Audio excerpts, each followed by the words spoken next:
Bismillahirrahmanirrahim. Assalamualaikum warahmatullahi wabarakatuh. Alhamdulillahirabbil alamin. Wassalatu wassalamu ala habibil mustafa abil qasim Muhammad. Allahumma shalli ala sayyidina Muhammad wa ala ali sayyidina Muhammad wa alihi at-tayyibin at-tahirin wa ashabihil muntajabin. Wala haula wala quwwata illa billahil aliyyil azim. Allahumma bihaqqi Muhammadin wa ali Muhammad, shalli ala Muhammad wa ali Muhammad, warzuqna wa walidaina wa azwajana wa auladana wa dzurriyyatina min ba'dina hubba Muhammad wa ali. Allahumma ahyina ala dzalik wa amitna ala dzalik wa hsyurna fi zumrati man ahabba Muhammada wa ala Muhammad ma'a Muhammadin wa alihi ya karim. Alhamdulillahirabbil alamin. Segala puji bagi Allah yang telah memberikan nikmat kesehatan kepada kita semua sehingga kita bisa sampai pada melanjutkan materi kita sampai kepada materi yang ke-12. Salawat beserta salam minallah tetap tercurahkan pada junjungan kita Nabi Agung Muhammad Sallallahu Alaihi Wasallam dan keluarga sucinya. Mereka adalah manusia-manusia pilihan Allah yang diberi tugas untuk mengawal perjalanan untuk menjadi imam dan untuk menjadi seorang pemimpin yang akan menghantarkan manusia ke dalam ketinggian maknawiyat dan ketinggian tujuan yang akan mereka capai. Kita sampai pada materi ke-11 kemarin. Kita sekarang akan masuk kepada materi yang ke-12 berkenaan dengan Mahdawiyah. Bercerita tentang pembahasan Mahdawiyah atau membahas berkenaan dengan Mahdawiyah, kita berarti membahas tentang perjalanan akhir zaman atau perjalanan menuju hari akhir, yang dimana salah satu asyratus saah, salah satu tanda-tanda akhir zaman, tanda-tanda akan tibanya hari kiamat adalah kedatangan Al-Mahdi atau kedatangan sosok juru selamat di akhir zaman. Oleh karena itu, ketika kita membahas tentang Mahdawiyah, artinya kita sedang membahas tentang salah satu dari tanda-tanda hari kiamat yang berupa kedatangan Imam Mahdi, yang itu merupakan zaruriyat ad-din, yaitu yang merupakan adalah esensi terpenting dalam agama Islam. Mahdawiyah adalah keyakinan berkenaan dengan datangnya juru selamat di akhir zaman, yang mana keyakinan ini diyakini dalam setiap agama dan kepercayaan serta setiap sekte yang ada di muka bumi ini. Bahkan dalam tradisi Jawa pun meyakini tentang Mahdawiyah. Tetapi di setiap agama, di setiap literatur yang ada, mereka memiliki nama-nama yang berbeda. Perbedaannya ketika kita melihat Mahdawiyah atau keyakinan tentang sosok yang akan menyelamatkan dunia serta memenuhi dunia ini dengan keadilan dan kedatangannya merupakan keberkahan di muka bumi ini, di dalam agama-agama dan kepercayaan selain Islam itu mereka berbicara tentang kulliyah, berbicara tentang sesuatu yang global, bahwasanya akan ada juru selamat akhir zaman. Tetapi sosoknya siapa? Mereka masih belum sampai pada titik tertentu. Seorang Mahdi itu atau seorang sosok akhir zaman itu merupakan anak dari ini, lahir di bulan ini, ibaratnya dia ada keturunan dari ini, masih belum sampai yang spesifik, yang belum sampai sejelas mungkin. Akan tetapi di dalam agama Islam hal tersebut berbeda, karena Mahdawiyah atau keyakinan tentang sosok Mahdi atau akhir zaman, yaitu orang yang akan datang di akhir zaman, itu sangat jelas sekali. Bahkan tahun kelahirannya, nama ayahnya, dia dari keturunan siapapun, itu sudah jelas di dalam Islam. Mari kita buka pembahasan ini. Mahdawiyah itu apa? Mahdawiyah adalah keyakinan tentang datangnya juru selamat akhir zaman yang akan memenuhi dunia dengan keadilan dan kebaikan. Yang kepercayaan ini hampir ada di setiap agama, baik samawi maupun non-samawi. Artinya keyakinan ini ada di setiap agama, setiap kepercayaan, setiap sekte di muka bumi ini, mereka semuanya menantikan juru selamat akhir zaman yang akan melenyapkan segala kezaliman yang ada dan akan memenuhi dunia ini dengan segala keadilan.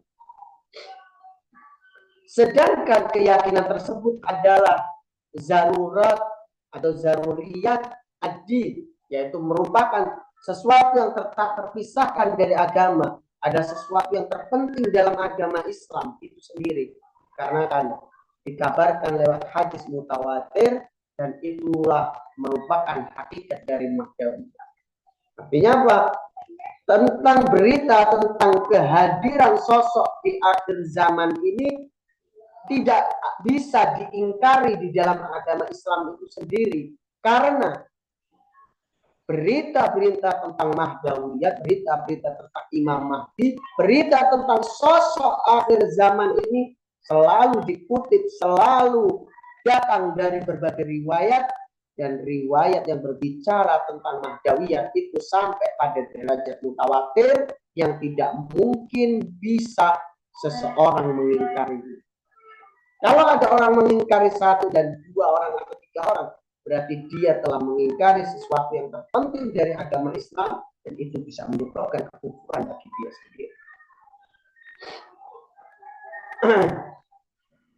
Dari sini kita pahami bahwasanya Mahdawiyah adalah pembahasan berkenaan dengan penantian akan datangnya sosok akhir zaman yang memenuhi dunia ini dengan keadilan, sebagaimana dunia ini telah dipenuhi dengan kezaliman. Kita lanjut.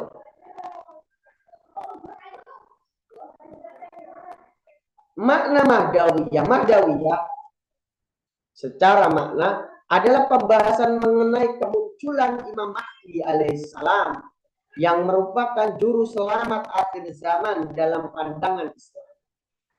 Dalam Al-Quran, keyakinan berkenaan dengan Mahdawiyah dijelaskan namun tidak secara gamblang, berbeda dalam lisan riwayat-riwayat yang ada. Kalau kita lihat di dalam Al-Quran, Al-Quran hanya memberikan isyarat, memberikan gambaran secara global, tidak memperjelas hal tersebut. Tetapi berbeda dengan riwayat-riwayat yang ada. Riwayat-riwayat yang ada baik dalam sunnah dan syiah, riwayat-riwayat itu telah menjelaskan tentang sosok Imam Mahdi yang ada. Sosok siapa Imam Mahdi itu sendiri dan kapan lahirnya, serta siapa ayah dari Imam Mahdi. Meskipun keyakinan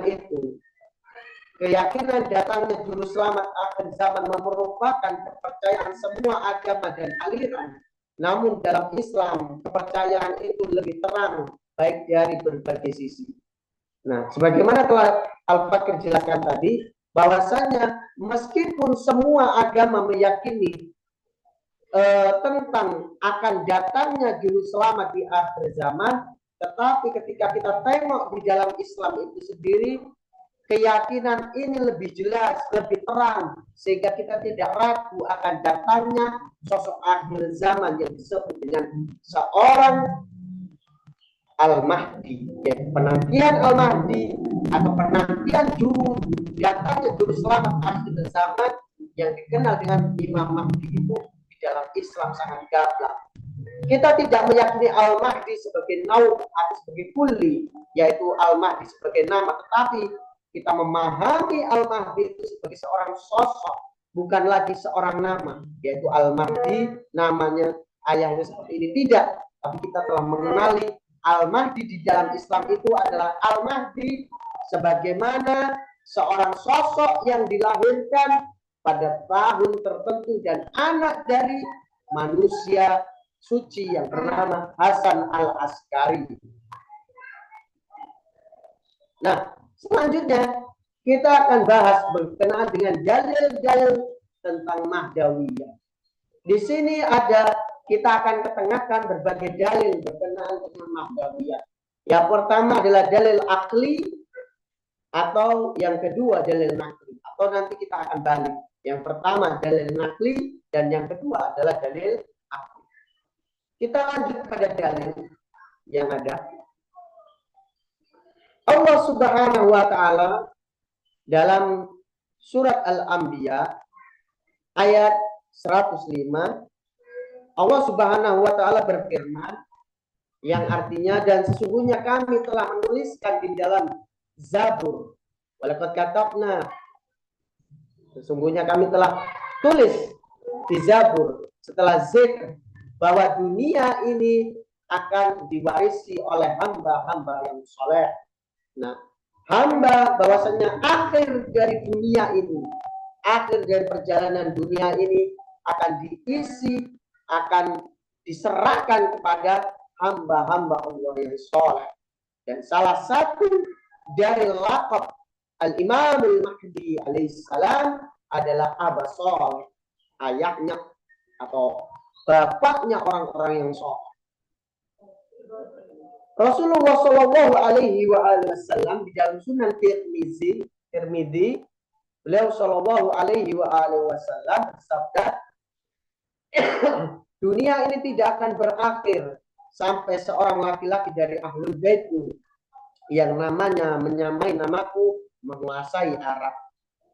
Artinya Nabi telah menggambarkan, Nabi telah mengabarkan kepada kita bahwasanya hari kiamat itu tidak akan tiba sampai salah satu tanda dari hari kiamat itu yaitu kedatangan Al-Mahdi, yang Al-Mahdi itu adalah namanya seperti nama Nabi Muhammad Shallallahu Alaihi Wasallam, itu menguasai dunia Arab dengan segala keadilan, dan keadilan itu beliau terapkan di mana-mana sehingga semua orang itu merasakan akan keadilan yang sejati yang dibawa oleh para nabi-nabi Allah Subhanahu wa taala. Kemudian dalam Sunan Abu Dawud, Rasulullah Shallallahu Alaihi Wasallam diriwayatkan dalam kitab Sunan Abu Dawud, beliau Shallallahu Alaihi Wasallam sabda, seandainya tidak tersisa dari waktu atau masa kecuali satu hari, seandainya tidak tersisa dari dunia ini kecuali satu hari saja, maka sungguh Allah akan mengutus seorang laki-laki dari Ahlul Baitku. Seandainya dunia ini tinggal satu hari, maka Allah akan mengutus seorang laki-laki dari Ahlul Baitku, seseorang dari keturunan Ahlul Baitku yang namanya seperti nama Nabi Muhammad Sallallahu Alaihi Wasallam. Beliau adalah Al-Mahdi alaihissalam. Jadi kita telah bawakan dari Al-Quran bahwasanya Allah Subhanahu wa taala telah berfirman dan telah mengabarkan kepada kita bahwasanya akhir dari perjalanan dunia ini akan diserahkan kepada hamba-hamba yang soleh, dan hamba-hamba yang soleh misdak dari ayat ini adalah Al-Imam Al-Mahdi alaihissalam. Yang kedua, riwayat dalam Sunan Tirmidzi mengatakan bahwasanya dunia ini tidak akan berakhir sampai laki-laki dari Ahlul Bait Nabi Muhammad Sallallahu Alaihi Wasallam datang yang namanya seperti nama Nabi Muhammad, dan beliau akan memimpin dunia Arab dengan keadilan. Kemudian dalam kitab Sunan Abu Dawud, Rasulullah Shallallahu Alaihi Wasallam bersabda, seandainya tidak tersisa dari dunia kecuali hanya 1 hari, maka Allah akan mengutus seorang laki-laki dari Ahlul Bait Nabi Muhammad, ismuhu ka ismi, namanya seperti namaku, yang mana nama Imam Mahdi adalah Muhammad Al-Mahdi, dan nama Rasulullah adalah Sallallahu Alaihi Wasallam.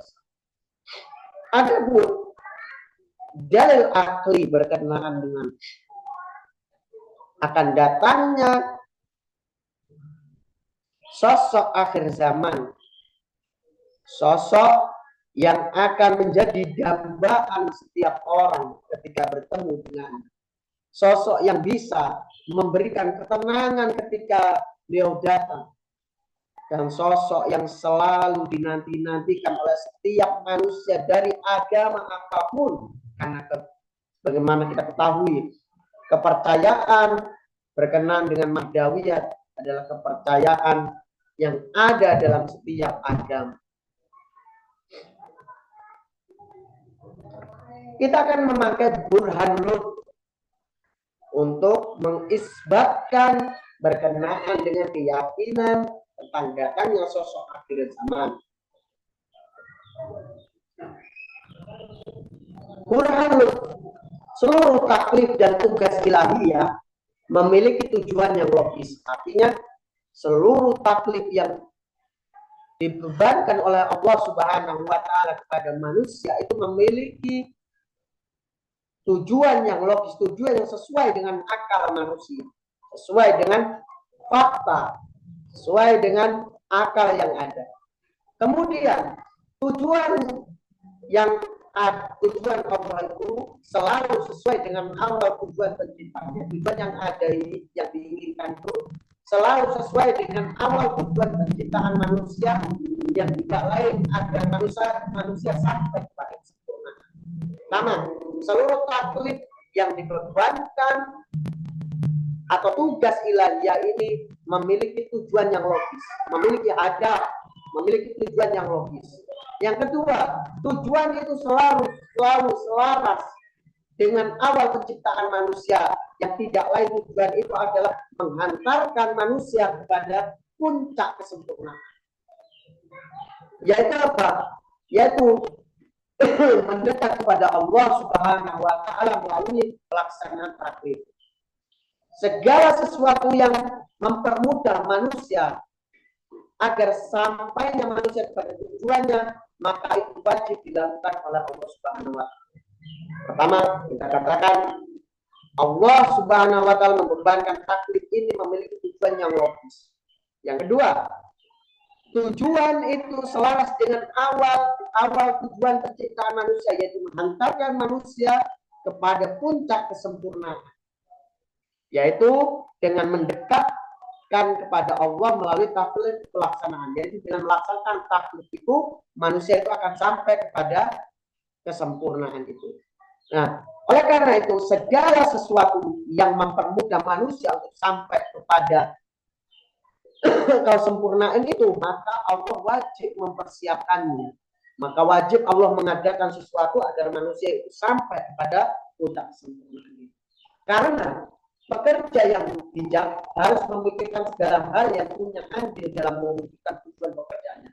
Dari sinilah Lut dan kelembutan ini muncul. Lut dan kemurahan itu merupakan hal yang niscaya dilakukan oleh Allah Subhanahu wa Ta'ala. Sehingga kalau kita lihat, sehingga ketika dengan kedatangan sosok akhir zaman, yaitu imam itu, manusia sampai pada puncak kesempurnaan, manusia bisa sampai kepada puncak kesempurnaan, sampai pada penghambaan itu, maka Allah wajib untuk menghadirkan sosok akhir zaman atau imam itu sendiri untuk menghantarkan manusia, untuk menarik manusia itu sendiri menuju pada tujuan yang telah diagendakan oleh Allah Subhanahu wa Ta'ala.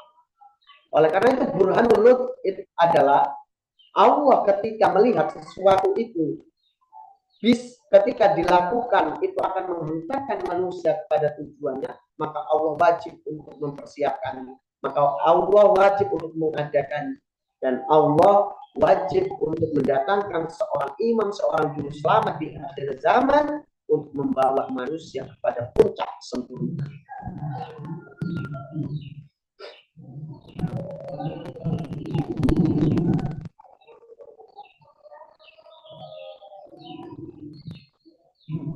Nah ya, kita telah bahas berkenaan dengan dalil akli dan dalil nakli.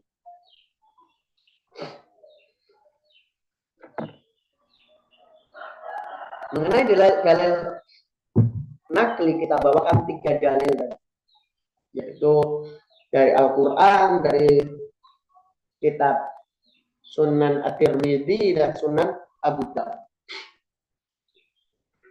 Lalu apa yang mau kita bahas dari Mahdawiyah? Ketika kita membahas tentang konsep Mahdawiyah, maka akan ada beberapa sub atau pembahasan yang perlu kita selesaikan. Berkenaan dengan pembahasan Mahdawiyah, akan kita bahas beberapa tema penting secara ringkas berkenaan dengan tema Mahdawiyah seperti, ketika kita membahas tema Mahdawiyah, maka ada cabang-cabang yang harus kita selesaikan. Meskipun cabang-cabang ini sebenarnya terlalu banyak, sebenarnya banyak yang perlu kita tulis, tapi kita cukupkan pada 5 hal ini, yaitu kita akan mencukupkan pembahasan tentang hal tersebut pada 5 sub ini saja. Apa saja itu? Yang pertama, sosok Imam Mahdi dalam pandangan Islam. Kita akan membahas sosok Imam Mahdi dalam pandangan Islam. Kalau Munjidar Ad-Diyan, kita ada pelajaran dulu, yaitu Munjidar Ad-Diyan adalah juru selamat menurut agama-agama, yaitu Imam Mahdi. Kalau bisa kita katakan Imam Mahdi menurut pandangan agama-agama yang ada. Misalnya Imam Mahdi dalam agama Yahudi, Imam Mahdi dalam agama Nasrani, Imam Mahdi dalam pandangan Zoroaster, Imam Mahdi dalam pandangan Buddha, Imam Mahdi dalam pandangan Hindu, dan lain-lain.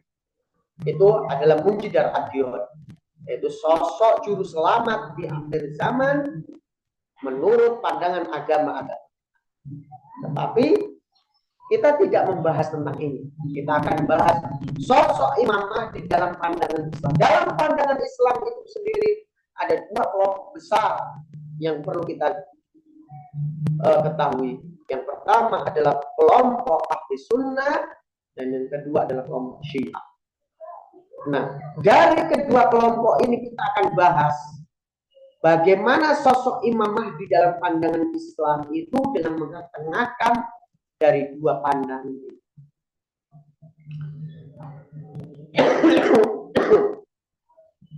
Setelah kita tahu sosoknya, maka kita akan bahas kelahiran Imam Mahdi.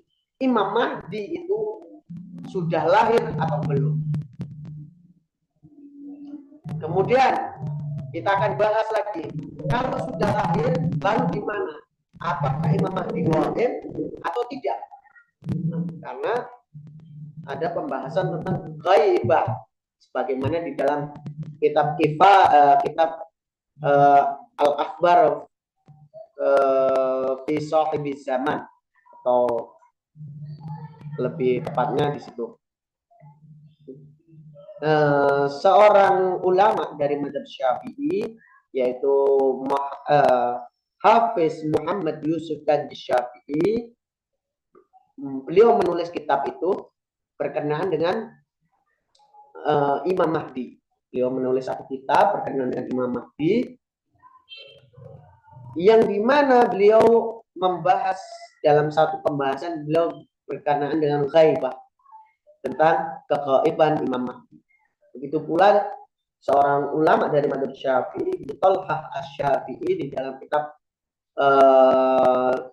dalam kitabnya beliau juga membahas tentang hal tersebut dan kitab-kitab yang lain. Artinya pembahasan tentang keghaiban Imam Mahdi ini juga ada di dalam kitab-kitab Ahli Sunnah wal Jamaah, bukan hanya ada dalam kitab Syiah. Yang keempat, tanda-tanda kemunculannya. Setelah kita jelaskan bahwasanya nanti Imam Mahdi itu gaib atau tidak gaib, maka kita akan bahas tanda-tanda kehadiran Imam Mahdi, kemunculan Imam Mahdi. Ketika Imam Mahdi akan zuhur, muncul, itu dengan tanda-tanda apa saja. Nanti di situ kita akan bahas. Ada tanda 5 tanda yang hatmi, tanda-tanda yang pasti, dan ada tanda-tanda yang tidak pasti. Tanda-tanda yang tidak pasti banyak sekali. Akan tetapi tanda-tanda yang pasti nanti kita akan bahas dari 5 itu. Bahkan ada 6 sebenarnya dengan kemunculan Dajjal. Tetapi Dajjal ini kita tidak masukkan karena pembahasannya terlalu rumit. Yang kelima yaitu tentang kepemimpinan Imam Mahdi. Ketika seseorang itu Imam Mahdi itu telah muncul, lalu Imam Mahdi telah mengalahkan segala kezaliman telah dilenyapkan oleh Imam Mahdi, maka beliau memimpin dengan sirah nabawiyah, beliau dengan cara dan konsep dari Nabi Muhammad Shallallahu Alaihi Wasallam. Ketika memimpin, beliau tampilkan di situ, lalu di situ akan timbul pertanyaan, Imam Mahdi itu memimpin berapa tahun? Mungkinkah misalnya dengan segala penantian dari para anbiya yang ada ini, Imam Mahdi hanya memimpin misal 7 tahun, atau Imam Mahdi hanya memimpin dalam masa 6 tahun? Apakah ini tidak terlalu sedikit? Kalau penantian ribuan tahun itu hanya untuk menantikan 6 tahun, apakah ini sesuai secara akal? Nah, nanti di situ ada pembahasan tentang berapa tahun, tentang kemunculan kepemimpinan Imam Mahdi. Dan lalu kita awali satu persatu dari sub tema tersebut, subjudul tersebut. Sosok Imam Mahdi.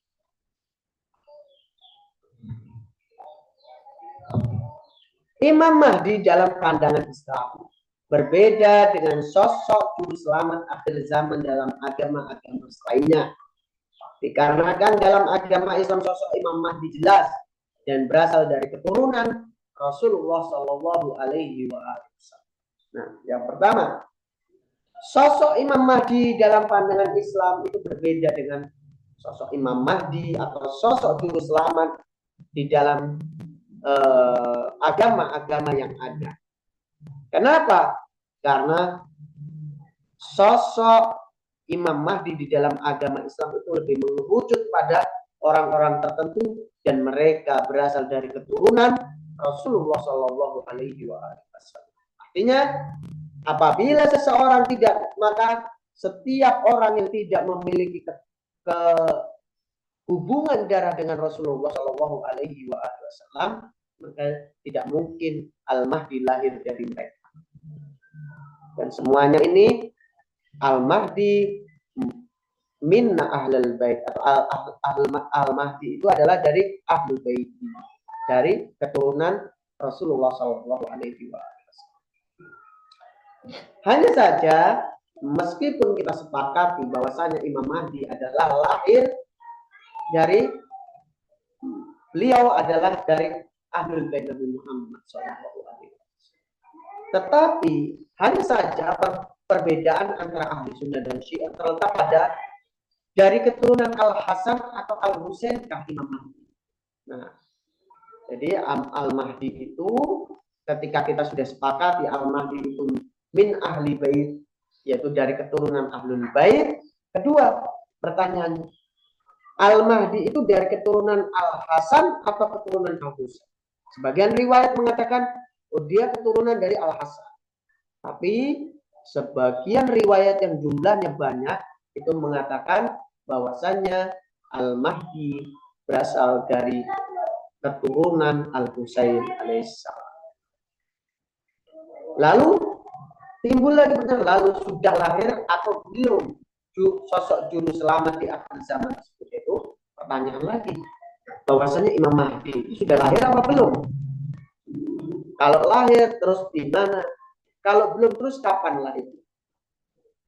Menurut Syiah Imamiyah, menurut Imamiyah dan sebagian ahli sunnah, sosok Imam Mahdi yang ditunggu-tunggu oleh umat manusia adalah Muhammad Al-Mahdi bin Al-Hasan Al-Askari, yang merupakan imam akhir serta wasir terakhir menurut Imamiyah.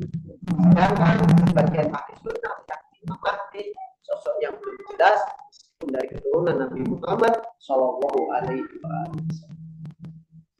Maka kita bisa jelaskan di sini bahwasanya menurut Imamiyah dan ahli sunnah, sebagian ahli sunnah seperti dibahas dalam kitab Tazkiratul Khawas karangan Sibtu Ibnu Jauzi, terus ke Al-Akhbar fi Sahibiz Zaman karangan Hafiz Muhammad Yusuf Kanji Syafi'i, kemudian Janabiul Mawaddah karangan Syekh Sulaiman Al-Kundusi, kemudian Faraidu Simtain karangan Imam Juwaini Asy-Syafi'i, kemudian di dalam kitab Usul Ibnu Sabbah Al-Maliki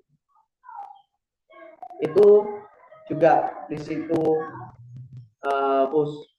Fusul Muhimmah karangan Ibnu Sabbah Al-Maliki juga dibahas di situ.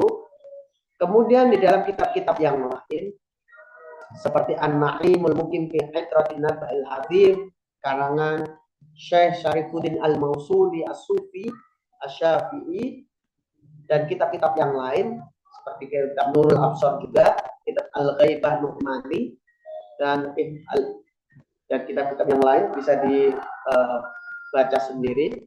Di sana mereka ulama-ulama dari ahli sunnah dan dari Syiah meyakini bahwasannya Imam Mahdi telah lahir, dan sosok Imam Mahdi itu adalah Imam Hasan. Imam Mahdi itu adalah Muhammad Al-Mahdi bin Hasan Al-Askari yang merupakan imam terakhir dalam silsilah 12 imam menurut pandangan Syiah.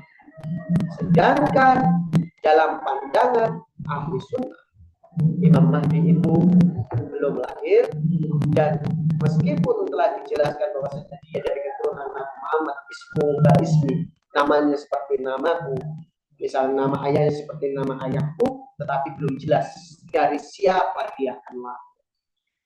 Jadi terang di dalam Imamiyah dan sebagian ahli sunnah meyakini bahwasanya sosok Al-Mahdi itu telah lahir, dan dia lahir pada separuh dari abad ketiga Hijriyah, yaitu dari putra Hasan Al-Askari, yaitu di tahun 250 Hijriyah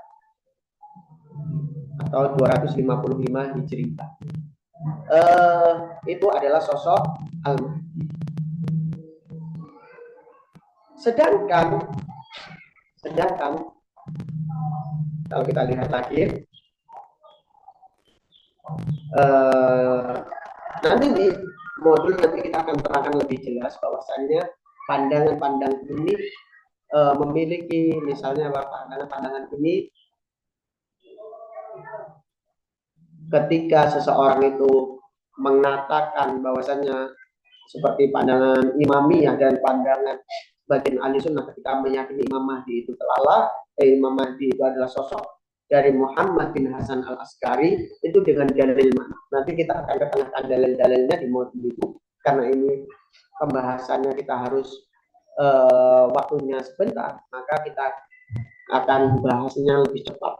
Nanti di sana akan kita bahas dan akan kita bawakan dalil-dalilnya, dan keyakinan yang lebih kuat dan itu diyakini oleh ahli sunnah dan Syiah bahwasanya memang Imam Mahdi yang kita tunggu itu adalah Imam Muhammad Al-Mahdi bin Hasan al-Askari, yang itu merupakan imam ke-12 dari silsilah imam 12. Yang kedua adalah kelahiran Imam Mahdi. Imam Mahdi menurut Imamiyah dan sebagian ahli sunnah seperti Sibtu Ibnu Jauzi al-Hanafi, Hafiz Muhammad Yusuf al-Syafi'i, Syekh Syarifuddin al-Mausuli, Ibnu Talha al-Syafi'i, dan Ibnu Sabbaq al-Maliki telah lahir dan beliau adalah putra dari Imam Hasan al-Askari. Sedangkan menurut sebagian ulama ahli sunnah yang lain, sosok Imam Mahdi belum lahir dan entah kapan akan lahir. Jadi kalau menurut yang lain ini belum jelas kapan lahirnya, nggak tahu. Tapi menurut Imamiyah dan sebagian ahli sunnah itu dijelaskan bahwasanya Imam Mahdi telah lahir. Lalu pertanyaannya, di mana beliau? Maka kita akan menuju ke ghaiban Imam Mahdi. Imam Mahdi meskipun telah lahir, tetapi kita katakan bahwasanya Imam Mahdi ketika telah lahir, lalu di sana banyak orang yang ingin membunuh beliau. Beliau hadir di tengah-tengah kita, akan tetapi mata kita ada yang ditutup sehingga tidak bisa melihat kehadiran beliau. Gaib bukan berarti tidak ada di sekitar kita, ada, cuma gaib artinya kita tidak bisa melihat secara nyata beliau. Tetapi beliau hadir di sekitar kita, hanya saja kita tidak mengetahui. Yaitu kegaiban Imam Mahdi. Dalam pembahasan kitab-kitab berkenaan dengan Imam Mahdi, itu ada yang ada yang membahas secara jelas pembahasan tentang kegaiban, seperti Muhammad Yusuf al-Syafi'i dalam kitab Al-Akhbar fi Shahihil Zaman, seperti kitab-kitab yang lain itu dibahas tentang kegaiban Imam Mahdi alaihissalam. Dalam masalah kegaiban Imam Mahdi juga terjadi ikhtilaf kaum muslimin. Imamiyah dan sebagian ahli sunnah menerima kegaiban Imam Mahdi, namun sebagian ulama ahli sunnah menolak konsep gaibnya Imam Mahdi. Jadi kalau sebagian ulama itu dengan tegas dia meyakini bahwa Imam Mahdi itu adalah gaib pada masa sekarang, tetapi sebagian lain meyakini Imam Mahdi belum lahir. Bagaimana bisa gaib? Jadi mereka tetap dengan konsep bahwa Imam Mahdi belum lahir dan Imam Mahdi itu tidak gaib, tidak ada gaib, Imam Mahdi belum lahir gaib. Artinya begitu. Tapi kalau yang meyakini Imam Mahdi telah lahir, mereka menerima konsep kegaiban dan mereka membawakan dalil-dalilnya dalam kitab-kitab lain.